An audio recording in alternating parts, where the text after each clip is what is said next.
안녕하세요. 사연을 부탁해입니다. 오늘의 사연을 소개하겠습니다. 남편이 우리 집에 인사를 하고 가자마자 엄마가 떨떠름한 표정을 지어 보였습니다. 사람은 괜찮은데 홀어머니인 게 조금 걸리네. 엄마, 그때도 말했지만 태민 씨 어머님 진짜 좋은 분이셔. 인상도 엄청 인자해 보이셨다니까. 지금은 결혼 전이니까 그러겠지. 거기다 시누이도 있다며.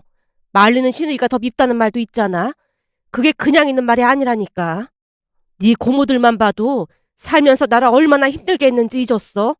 니들 할머니한테 용돈만 드려도 얼마 드렸는지 캐묻고 따지러 오고 진짜 생각하기도 싫다. 엄마가 몸서리를 치며 고개를 젓고 있자 아빠가 조용히 자리를 피했는데요. 엄마 말처럼 고모들의 간섭이 어마어마하긴 했습니다. 물론 아빠가 중간에서 중재를 하기 위해 많은 노력을 하긴 했지만 고모 둘이서 몰아붙이면 언제나 역부족일 수밖에 없었어요. 거기다 할머니는 아예 강 건너 불구경하듯 모른 척 해버렸습니다. 엄마는 마음이 여린 사람으로 고모들의 등살에 편할 날 없이 허구한 날 눈물바람이었습니다. 그리고 저도 잊혀지지 않는 일이 있었는데요. 그때 당시 아빠가 다니던 회사를 갑작스레 쫓겨나듯 나와서 사업을 한다고 했다가 크게 잘못되는 바람에 많이 힘들게 살 때였어요. 제 기억으로는 엄마도 식당 일을 다닐 정도로 힘든 시간이었고 매달 엄마가 외갓집에 가서 반찬이나 쌀 등을 가지고 왔던 기억이 납니다. 외할머니 집에 갈 때마다 할머니가 몰래 숨겨놨던 쌈짓돈을 엄마에게 지어주기도 했고 쌀이나 반찬들을 잔뜩 담아주기도 했습니다. 한마디로 생각하기조차 싫으리 많지 고통스러운 나날들이었어요. 그러던 중에도 할머니 생신이 다가왔고 엄마가 아빠에게 조심스레 물었어요. 여보, 곧 어머님 생신인데 어쩌지? 어쩌긴 뭘 어째. 아니, 생신상이라도 차리던지 외식이라도 해야 할 거 아니야. 그리고 생신 선물은 어떻게 해야 하냐는 거지. 지금 상황이 이런데 그냥 작은 선물이나 하나 사드려야지. 별 수 있겠어? 당장 월세도 못 내고 있는 거 뻔히 아시는데 이해하실 거야. 당신은 어쩜 그렇게 태평할 수가 있어. 내가 태평하긴 뭘 태평하다고 그래. 형님들이 가만히 있겠냐 그 말이잖아. 누나들한테는 내가 잘 말할게. 아빠가 몇 번이나 엄마를 안심시켰지만 그동안 당한 게 한두 번이 아니다 보니 엄마 얼굴이 울상으로 일그러져 있었습니다. 그리고 아니나 다를까 생신날 할머니 집에 가서 엄마가 나름 아끼고 아껴서 샀던 옷을 할머니께 드렸는데요. 옷을 보자마자 큰 고모가 득달같이 달려들어 따져 물었어요. 올케, 이게 뭐야? 설마 엄마 선물로 이런 후진 걸 가지고 온 거야? 형님, 죄송해요. 저희 형편이 지금 너무 안 좋아서요. 아무리 안 좋아도 그렇지 이런 싸구려를 우리 엄마 선물로 준다는 게 말이나 되는 소리야? 큰 고모가 노발대발하여 눈을 부릅뜨며 엄마에게 소리쳤습니다. 어찌나 소리를 지르던지 기가 따가울 지경이었고 결국에는 아빠가 나섰습니다. 누나, 아무리 그래도 무슨 그런 말을 하고 그래.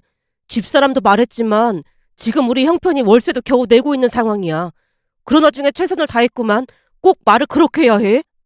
네가 제일 큰 문제야. 엄마 아버지가 너를 어떻게 키웠는데 그따위로 말을 하고 있어. 다른 사람은 다 그래도 너는 그러면 안 되는 거잖아? 난들 그러고 싶었겠어?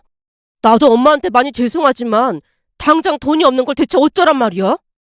아빠가 집안이 떠내려가라 소리를 지르자 그제서야 고모들이 아빠 눈치를 살폈습니다. 하지만 그 뒤 고모들은 아빠 몰래 교묘하게 엄마를 괴롭혔는데요. 어느 날은 집까지 찾아와서 말도 안 되는 트집을 잡았어요. 집안 구석구석을 확인하고 급기야는 냉장고 문까지 열어보던 큰 고모가 기가 막히다는 듯 말을 했거든요. 뭐야, 먹고 살기 힘들다며? 근데 반찬은 잘만 해먹고 사네? 옳게, 먹고 살기 힘들다는 말 다 거짓말이지? 형님, 그런 게 아니라 엄마가 안절부절 못한 채 해명을 하려던 순간 언니가 먼저 외쳤습니다. 다들 당장 나가세요. 뭐? 너 지금 어른한테 뭐라고 했어? 당장 나가시라고요. 이게 어디서 배워먹은 버르장머리야? 어디 어른한테 나가라 말아야. 고모들이야말로 이게 사람이 할 짓이에요? 뭐? 그러니까 우리 보고 사람이 아니다 그런 말인 거니? 고모 두 분이 도끼 눈을 뜨고 언니를 노려봤지만 언니도 지지 않고 외쳤습니다. 적어도 가족이라면 힘들 때 도와줄 생각을 하는 게 먼저 아니에요? 저 냉장고에 있는 음식 전부 우리 외할머니가 해다 주신 거예요. 혹시나 우리가 배고플까 봐요. 그런데 고모나 할머니는 그런 생각을 한 번이라도 한 적은 있어요? 우리 엄마가 뭘 그렇게 잘못했다고 우리 엄마한테 이러세요? 그리고 어른이라면 부끄러운 줄 아세요. 우리 엄마가 착하니까 고모들이 뭐라도 된 것 같은가 본데 우리 엄마 힘들게 하면 저도 가만 안 있을 테니까 그런 줄 아세요. 언니가 엄마 앞을 가로막고 고모들에게 소리쳤고 저 또한 언니 옆에서 엄마를 지켰습니다. 결국 고모들이 두 손 두 발 다 들고 집을 나섰는데요. 그날 엄마가 우리를 끌어안고 얼마나 많은 눈물을 흘렸는지 모른답니다. 그리고 나중에 그 사실을 들은 아빠가 고모 두 분에게 쫓아가서 연 끊고 살겠다고 선포를 했습니다. 그렇게 우리는 고모 두 분과 연락을 끊은 채 할머니랑만 왕래를 했고 그러는 동안에도 고모가 몰래 엄마를 만나러 오기도 했지만 나중에는 엄마도 이판사판 결판을 내고야 말겠다는 서술로 고모들과 맞섰다고 합니다. 그날 언니가 고모 두 분에게 하는 모습을 보고 더 이상 참을 수 없다는 생각이 들었다고 했으니까요. 그 뒤에도 고모들이 끈질기게 괴롭히긴 했지만 열심히 공부해서 변호사까지 된 언니의 서술에 기가 죽어 바로 꼬리를 내렸습니다. 그 뒤 우리는 할머니 장례식장에서나 고모 두 분을 받고 그 이후에는 연락을 끊고 살고 있습니다. 그랬으니 엄마 입장에서는 시누이란 존재에 치를 떨 수밖에요. 그날 엄마는 내내 불안한 기색을 감추지 못했는데요. 홀 시어머니라는 말에 이미 표정이 어두워졌고 거기다 시누이가 있다는 말에 표정이 돌처럼 굳어져 있었습니다. 엄마가 많이 불안해하자 언니가 조용히 입을 뗐어요. 엄마, 내가 있는데 뭔 걱정이야. 무슨 일 있으면 내가 내 동생 지킬 테니까 아무 걱정하지 마. 내가 왜 그렇게 미친듯이 공부한지 엄마도 잘 알잖아. 돈이 없는데 아는 거라도 많아야겠다 싶어서 죽어라고 열심히 공부한 거잖아. 내가 변호사 된 뒤로 고모들 완전 조용해진 것 봐봐. 그러니까 너무 걱정하지 마. 이보세요. 나도 스스로를 지킬 수 있는 정도는 되니까 너무 걱정들 하지 마시죠. 그리고 나도 그렇게 호락호락한 사람은 아니거든. 이미 언니한테 배운 게 많아서 무서울 것도 없어. 전에 언니가 고모들한테 막 따지는데 그 말들이 아직도 생생하게 기억이 난다니까? 우리 언니 진짜 너무 멋있었어. 그때 얘기는 하지도 마. 그래도 네 아빠가 나서서 내 편이 되어줬으니 내가 지금껏 살았던 거지. 발은 안으로 굽는다고 네 고모들 편 들었어 봐. 난 니들 데리고 이혼할 생각이었다니까. 고모들이 와서 뭐라고 하면 눈물부터 쏟았으면서 엄마가 퍽이나 그랬겠네. 언니가 장난스레 말을 하자 엄마도 장난스레 눈을 흘겼습니다. 그 뒤 우리는 상견례를 한 뒤 결혼을 했습니다. 하지만 역시나 시누이는 어쩔 수 없는 존재였던 것일까요? 물론 결혼 전에도 반기는 정도는 아니었지만 서로 불편하지 않게 지내던 사이였는데요. 자주 보게 되면서 조금씩 문제가 발생하기 시작했습니다. 가장 큰 이유는 시어머님도 그렇고 남편도 제게 많이 의지를 하자 시누이가 조금씩 심통을 부렸습니다. 특히나 시어머님은 저를 많이 믿고 의지하는 편이었는데 시누이 입장에서는 그게 불만인 듯해 보였어요. 가령 이런 것들이었습니다. 어느 날은 시어머님에게 전화가 와서 받았는데요. 시어머님이 다급한 목소리로 말했어요. 저기 지금 통화 가능하니? 네 어머님 통화 괜찮아요. 그래? 지금 네 이모랑 옷을 사러 왔는데 어떤 색깔이 괜찮은지 좀 봐줄 수 있겠니? 그럼요. 사진 찍어서 문자로 보내주시면 제가 한번 봐드릴게요. 제 말이 끝나자마자 시어머님이 문자를 보내왔고 제가 옷을 골라드렸는데요. 역시 디자이너라 그런지 옷 고르는 솜씨도 아주 좋다니까. 네가 골라준 옷만 입고 나가면 다들 예쁘다고 난리도 아니잖니. 그러다 보니 네 이모가 너한테 물어보라고 하도 난리를 쳐서 내가 전화했잖니. 바쁜데 연락해서 미안하구나. 아니에요. 어머님이 좋아하시니까 저도 기쁜걸요. 어쩜 말 한마디 한마디를 이렇게 이쁘게 하는 건지 난 요즘 밥을 안 먹어도 배가 부르잖니. 그럼 바쁠 텐데 전화 끊자. 시어머님이 급히 전화를 끊었습니다. 그 뒤에는 시댁에 자주 가서 쇼핑도 하러 다니면서 즐거운 시간을 보냈어요. 제가 시댁에 자주 간다고 하자 동료들이 조금은 이상하다는 듯이 물었습니다. 시댁에 그렇게 자주 가면 불편하지 않아? 글쎄요. 시어머님이 엄청 좋으셔서 불편할 게 별로 없어요. 어머님이 내내 칭찬해 주시니까 재밌거든요. 이번에는 같이 그릇 사러 다녀왔는데 어머님이 안목 있다고 엄청 좋아하셨어요. 우리 시어머님은 내가 하는 얘기는 무조건 잘못됐다고 하던데 현서 씨네 시어머님은 진짜 신기하긴 하다. 네? 그게 무슨 말이에요? 무조건 잘못됐다고 하다니요. 말 그대로야. 내가 무슨 말만 하면 그건 무조건 잘못됐다고 하시면서 바득바득 우겨대시거든. 그러다 보니 나는 시댁도 자주 안 가고 가게 되더라도 입 꾹 다물고 있다가 와. 그런 시어머니들이 있다고 듣긴 했는데 진짜 있나 보네요. 있는 정도가 아니지. 결혼 후에는 가족끼리 식사하고 시어머님 옷 산다고 해서 같이 백화점에 갔거든? 시어머님 피부색이 많이 어두운 편인데 얼굴에도 안 맞는 색깔 옷을 고르시길래 넌지시 이 색깔이 더 잘 어울리실 것 같다고 했거든? 내가 고른 색깔을 보더니 시아버님이랑 남편도 훨씬 낫다고 했고 말이야. 근데 웃기는 소리 하지 말라고 바득바득 우기시더니 결국 그 옷으로 샀는데 역시나 다들 가격에 비해 옷이 너무 별로라고 했다잖아. 비싼 돈 주고 산 건데 한 번인가 입고 그냥 처박아뒀다고 시아버님 막 뭐라고 하시더라니까. 난 왜 그런지 도무지 이해를 할 수 없더라니까. 근데 더 웃긴 건 내가 갈 때마다 그 옷을 꺼내서 보란 듯이 입고 계시다는 거야. 암튼 시어머님의 세계는 감히 이해할 수가 없어. 동료가 고개를 내저으며 헛웃음을 지었는데요. 우리 시어머님과는 전혀 다른 모습에 듣는 것만으로도 피로감이 물밀듯이 밀려들었습니다. 그러면서 시어머님에게 감사한 마음마저 들었어요. 하지만 시어머님이 잘해주시는 와중에도 시누이의 불만은 날로 더해갔는데요. 그 일은 시어머님 생신 때 일어났습니다. 시어머님 생신을 맞이해서 시어머님에게 전화를 해서 식당 예약에 대해 물어봤어요. 어머님, 생신날 식당 예약할까 하는데 어디로 할까요? 그때 어머님 맛있게 드셨던 그 식당 괜찮을까요? 거기가 좋긴 한데 너무 비싸잖아. 어머님 생신이신데 그 정도는 아무것도 아니죠. 그래도 너무 비싼 것 같은데. 진짜 괜찮아요. 그리고 이모님도 함께 오시는 거죠? 내 동생까지? 그래도 될까 모르겠다. 당연히 괜찮죠. 어머님 생신이신데 같이 모시면 좋죠. 말만이라도 참 고맙구나. 그럼 내가 말해놓으마. 네, 그럼 전 아가씨한테 연락해 놓을게요. 그래주면 나야 고맙지. 시어머님이 흔쾌히 대답하는 모습에 이번에는 시누이에게 연락을 했습니다. 아가씨, 어머님 생신 때문에 연락드렸어요.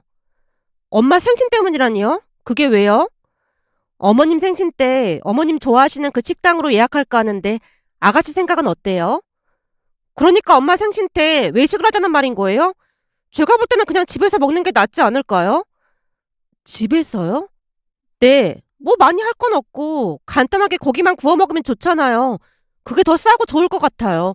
제가 고기 맛있게 하는 곳 알고 있거든요. 아, 네. 라며 제가 전화를 끊었는데요. 목소리가 어찌나 차갑던지 더 이상 말을 하면 버럭할 것만 같았거든요. 결국 시어머님에게 시누이 생각을 말했는데 시어머님이 잔뜩 성이 난 목소리로 입을 뗐습니다. 뭐? 집에서 고기를 구워 먹어? 그냥 나가서 먹으면 치울 일도 없고 편한데 뭐하러 집에서 고기를 구워 먹어? 그거 치우는 것도 일인데 그냥 식당에서 하자꾸나. 그래도 아가씨가 잘하는 정육점이 있다고 해서요. 그건 내가 알아서 할 테니까 넌 신경 쓰지 마라. 라며 시어머님이 전화를 끊었습니다. 그리고 그날 저녁 퇴근해서 들어온 남편이 눈치를 보며 말을 꺼냈어요. 혹시 오늘 영주랑 무슨 일 있었어? 어? 무슨 일은 아니고. 제가 그날 있었던 이야기를 하자 남편이 피식 웃었어요. 내가 보니 또 심통이 났나 보네. 왜? 아가씨가 뭐라고 한 거야? 그냥 막 짜증 부리는 거지 뭐. 그럼 그냥 집에서 식사해야 하는 거 아니야? 됐어. 엄마한테 엄청 혼난 모양이더라고. 엄마 생신인데 엄마가 원하는 대로 해드려야지. 남편이 대수롭지 않게 말을 했지만 제 입장에서는 불안할 수밖에 없었어요. 그렇게 시간이 지나 시어머님 생신날이 됐고 다 같이 미리 예약한 식당에서 식사를 했지만 시누이 입이 대빨 나온 채 불만이 가득해 보였습니다. 그 모습에 시어머님이 시누이를 나무랐어요. 넌 대체 뭐가 불만이라고 그래? 내가 뭘? 그냥 다 같이 밖에서 밥 먹으면 좋잖아. 집에서 고기 구워 먹어봐. 냄새도 잘 안 빠지고 설거지거리도 한가득인데 굳이 뭐 한다고 집에서 고기를 구워 먹는다고 난리를 피워. 엄마가 제일 문제야. 내가 문제라니 그게 무슨 말이야. 세상이 아무리 바뀌었다고 해도 그렇지 엄마는 새언니 눈치를 너무 많이 보잖아. 며느리가 상전도 아니고 그러는 거 보고 있으면 짜증난단 말이야. 신우이가 눈물까지 글썽이며 분하고 억울하다는 듯이 말을 했는데요. 시어머님이 화들짝 놀라 제 눈치를 살피며 신우이를 나무랐습니다. 네 새언니 같은 사람이 어딨다고 이래. 대체 넌 언제 철이 들려고 그러니? 네 신우이가 어리광 피우는 거니까 마음에 담아두지 마라. 괜찮아요, 어머님. 아가씨 입장에서는 그런 생각을 할 수도 있을 것 같아요. 제가 어색한 미소로 대답을 했습니다. 그렇게 잠시 후 화장실에 다녀오기 위해 자리에서 일어났는데요. 화장실 문을 열고 나오자 신우이가 버티고 서 있었습니다. 아가씨, 들어가실 거예요? 새언니는 무슨 천사병이라도 걸린 거예요? 왜 항상 착한 척을 하는 거예요? 물론 저도 아가씨 말투 때문에 화가 나긴 하죠. 그렇지만 어머님 생신날 말다툼을 할 수는 없는 거잖아요.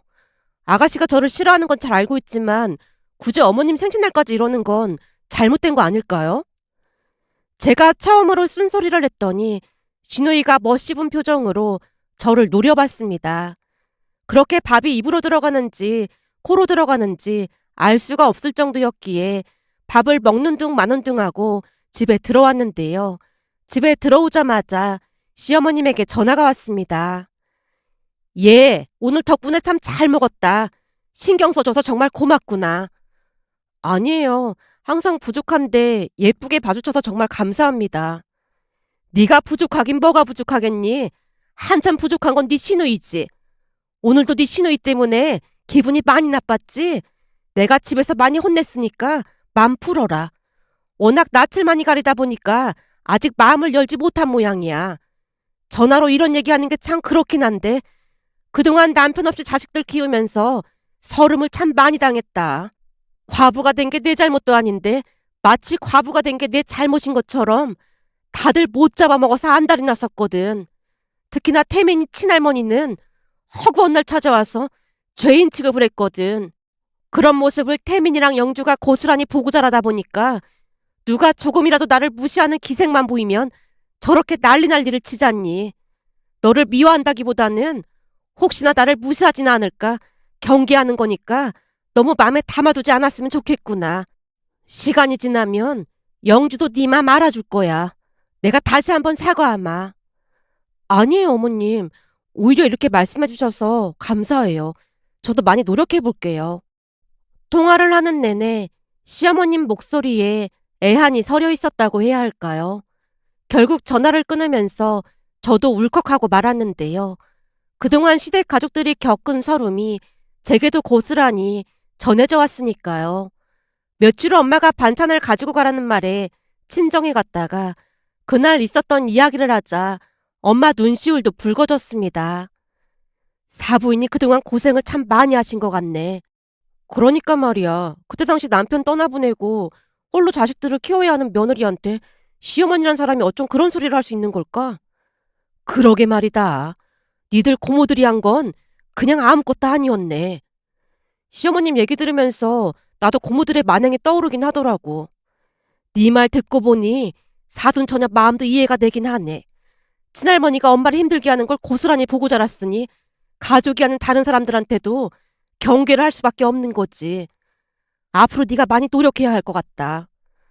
인성이 나쁘거나 그런 사람은 아니었어. 나도 노력하려고. 엄마와 많은 대화를 나눴는데요. 엄마 말처럼 우리가 고모 두 분에게 상처를 많이 받았듯이 신우이도 마음속에 상처를 고스란히 지니고 살고 있는 건 아닌가 싶었거든요. 그 뒤에는 신우이가 틱틱거려도 그냥 그러려니 하고 지냈습니다. 제가 별 상관도 하지 않고 그냥 넘겨버리자 남편이 많이 고마워했어요. 여보, 영주 때문에 많이 불편할 텐데 참아줘서 정말 고마워. 아니야. 어머님이랑 당신이 내 맘 알아주니까 난 별로 불편할 것도 없어. 제가 대수롭지 않게 대답하자 남편이 많이 미안해했습니다. 그러던 어느 날은 집안이 발칵 뒤집히는 일이 일어났습니다. 그날은 퇴근 후 집에 가던 중 남편에게 전화가 왔습니다. 여보, 나 오늘 갑자기 회식이 잡혔거든. 당신 혼자 밥 먹어야 할 것 같아. 미안해. 아니야, 회식인데 참석해야지. 그럼 나는 오랜만에 치킨이나 시켜 먹어야겠다. 근데 술 먹고 운전은 금지인 거 알지? 당연하지. 그건 내 철칙인 거 잘 알잖아. 남편이 자신만만한 목소리로 전화를 끊었습니다. 그리고 저는 홀로 치킨을 시켰고 오랜만에 영화를 보면서 나름 즐거운 시간을 보냈습니다. 그런데 참 이상했던 것이 평소에는 치킨을 먹을 때 반드시 맥주를 먹곤 했지만 그날은 웬일인지 맥주가 땡기질 않아서 콜라만 마셨어요. 그렇게 잠시 후 누워서 영화를 보다가 깜빡 잠이 들었던 것 같은데 시간이 얼마나 지났을까요? 휴대폰이 요란하게 울려댔습니다. 벨소리가 어찌나 크게 울리던지 저도 모르게 벌떡 일어나서 멍한 상태로 전화를 받았습니다. 예, 한밤중에 미안한데. 어머님, 목소리가 왜 그러세요? 저기 그게 말이다. 어떻게 된 게 태민이랑 영주는 영 전화를 안 받지 뭐니? 시어머님이 거친 숨을 몰아쉬고 있었기에 무슨 일이 생겼음을 직감할 수 있었습니다. 어머님, 무슨 일 있으신 거예요? 내가 욕실에서 넘어졌는데 일어나질 못하겠어. 네? 욕실에서요? 어머님, 제가 빨리 119 부를게요. 아이고, 그렇구나.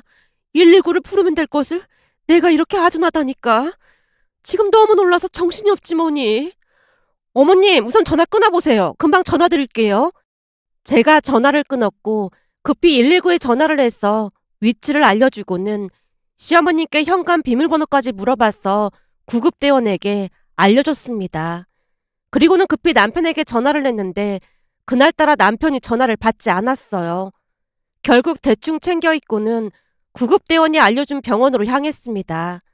잠시 후 병원에 갔더니 다행히 크게 다치신 건 아니라는 말에 안도의 한숨을 내쉬었는데요. 그때까지도 남편과 시누이는 연락이 되지 않았습니다. 결국 제가 시어머님 곁을 지켰고 그 뒤 한참이 더 지나서 남편에게 전화가 왔습니다. 여보, 어디야? 당신이야말로 왜 이렇게 전화를 안 받아? 미안해. 술을 너무 많이 마셨어. 대리를 불렀는데 중간에 착오가 생겨서 깜빡 차에서 잠이 든 거 있지. 나 지금 집에 왔는데 당신 혹시 화나서 집 나간 거야? 남편 입에서 황당한 소리가 새어나오고 있었습니다. 내가 집을 나가긴 왜 집을 나가? 어머님 지금 병원에 입원하셨으니까 택시 타고 빨리 여기로 와. 엄마가 지금 병원에 왜 있어? 어머님 욕실에서 넘어지셔서 구급차 불러서 병원에 오셨단 말이야. 라는 말에 남편이 택시를 타고 단숨에 날아왔습니다. 그러는 동안에도 신우이와는 연락이 되지 않았고 다음날 아침 일찍 소식을 듣고 찾아오신 이모님이 남편에게 잔소리를 늘어놨습니다. 잘들 하는 짓이다. 엄마가 욕실에서 넘어져서 꼼짝도 못하고 있는데 자식이란 놈들은 어디서 뭘 하느라 연락도 안 되고 네 처가 병원을 지키게 하는 게 말이나 되는 소리야. 그리고 영주는 아직도 연락이 안 되는 거야? 이모님, 아무래도 어제가 금요일이다 보니까 오늘 늦게까지 잠을 자는 것 같아요. 지 엄마는 병원에 입원까지 했는데 잠이 잘 오겠다. 이모님이 잔뜩 부하가 난 목소리로 외쳤습니다. 그 모습에 시어머님이 이모님에게 조용히 말했어요. 뭐 묻은 개가 뭐 묻은 게 나무란다고 하더니만 너도 전화를 안 받았으면서 뭔 말이 그렇게나 많아. 평생 나를 지켜준다고 큰소리 뻥뻥 칠 때는 언제고 급할 땐 연락도 안 되는데 내가 너를 믿을 수 있겠어? 언니, 나야말로 진짜 깜빡 잠이 들었다니까. 언니도 알다시피 한번 잠이 들면 누가 업어가도 모르잖아. 암튼 내가 이번에 느낀 게 아주 많아. 내가 다 전화를 했는데 바로 전화 받고 도움을 준 건 우리 며느리밖에 없더라 그 말이야. 언니, 나는 오해라니까. 근데 욕실에 휴대폰을 가지고 들어갔던 거야? 그러게 말이야. 유튜브로 뭐 보다가 그냥 가지고 들어갔거든. 근데 미끄러져서 넘어지는 바람에 바닥에 떨어져서 혹시나 전화가 안 될까봐 얼마나 시겁했는지 모른다니까. 그러게 진짜 천만 다행이었네. 내가 보기엔 하늘이 도운 것 같네. 조카 며느리 정말 고마워. 아닙니다. 당연히 해야 할 일을 한 것뿐인걸요. 우리 며느리가 얼마나 똑똑하던지 바로 119를 불러줬다니까. 자다가 일어난 것 같은데 아주 똑 부러지더라고.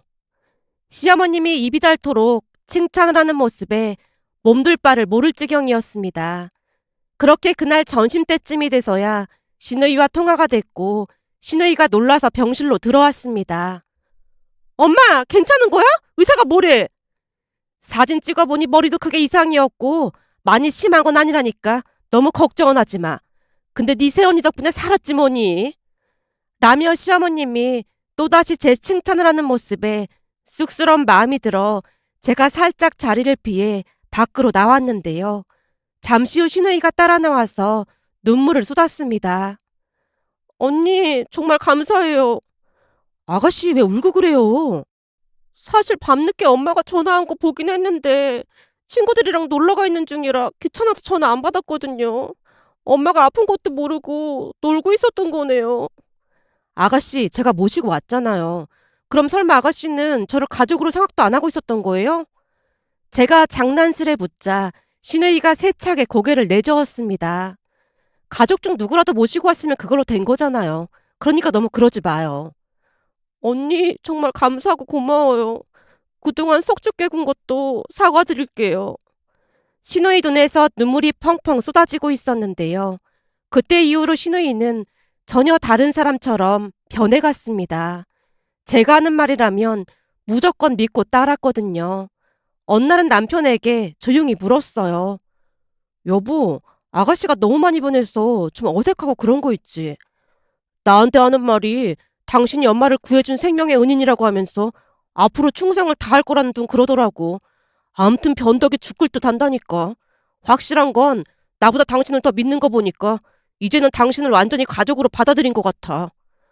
아가씨가 너무 그러니까 좀 당황스럽기도 하고 어색해 죽겠어. 그냥 동생이라고 생각하고 좋게 받아줘. 남편이 웃음을 참으며 당부를 했습니다. 그 뒤에는 신우이와 놀랄 정도로 사이가 좋아졌고 우리는 친자매처럼 잘 지내고 있습니다. 처음에는 마음 여는 것에 어려움을 겪었던 신우이였지만 한번 마음을 열자 마치 다른 사람처럼 변해 있었습니다. 그렇게 서로를 챙기며 우리는 잘 지냈습니다. 그 뒤 제가 출산을 하는 바람에 가족들 모두 챙기느라 여념이 없었는데요. 얼마 전 신우이가 집에 와서 청소부터 음식까지 잔뜩 만들어주고 돌아갔습니다. 언니, 제가 미역국 끓여놨으니까 불고기랑 같이 드세요. 아가씨, 매번 도와주셔서 정말 감사해요. 우리가 남도 아니고 가족인데 당연한 거죠. 신우이가 멋쩍은 웃음을 지으며 머리를 긁적였습니다. 그 모습을 보며 서로에게 진심을 전한다면 진심은 반드시 통한다는 말이 생각이 나서 이렇게 글 남겨봅니다. 사연을 부탁해 구독자 여러분, 설 명절을 맞아 구독자 여러분께 감사의 마음을 전합니다. 올 한 해도 건강하시고 행복한 일만 가득하시길 간절히 바라봅니다. 구독자 여러분, 새해 복 많이 받으세요. 감사합니다.